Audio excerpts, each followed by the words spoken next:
Le CICR, le Comité international de la Croix-Rouge, a déboursé plus de 83 millions de francs CFA pendant les 10 mois sous occupation pour ravitailler les centrales électriques de Gao, Tombouctou et Kidal qui ont permis aux populations d'avoir de l'eau potable et de l'électricité pendant cette période. Suivant cette enquête de nos envoyés spéciaux à Gao, Daouda Sidiki Diara et Mansa Doumbia. Le Comité international de la Croix-Rouge au chevet des populations du Nord sous occupation des terroristes. Durant 10 mois, le CICR a assuré l'alimentation des villes de Gao, Tombouctou et Kidal en courant électrique.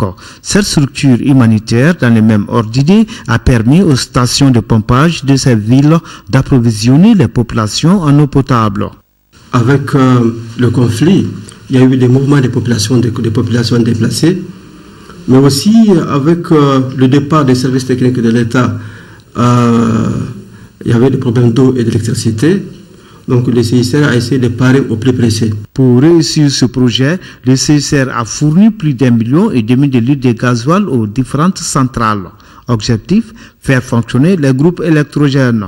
Depuis le 7 avril jusqu'à nos jours, le CICR continue à nous livrer du carburant.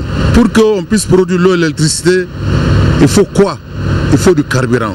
Le courant est distribué de façon ponctuelle dans les villes de Tombouctou et Kidal. Par contre, dans la cité des Askia, la distribution se fait de façon continue.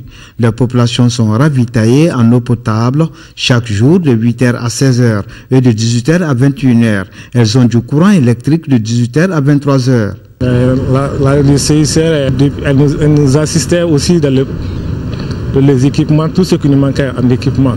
Sans le CICR, la vie serait impossible à Gao.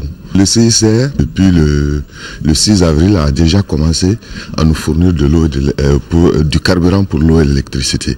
Pendant l'occupation, l'hôpital de Gao a été la cible des vandales. Aujourd'hui, 60% des baies vitrées et le bloc opératoire ont été réhabilités par le CICR.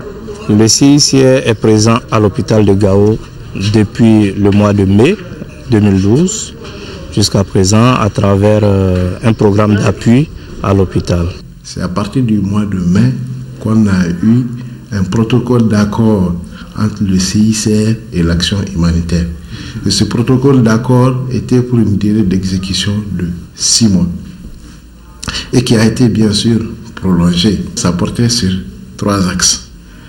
D'abord, l'approvisionnement et la fourniture en intrants et médicaments, la réhabilitation des infrastructures et en 3e lieu, la prise en charge du personnel volontaire. Le CICR assure la gestion des déchets solides et liquides de l'hôpital.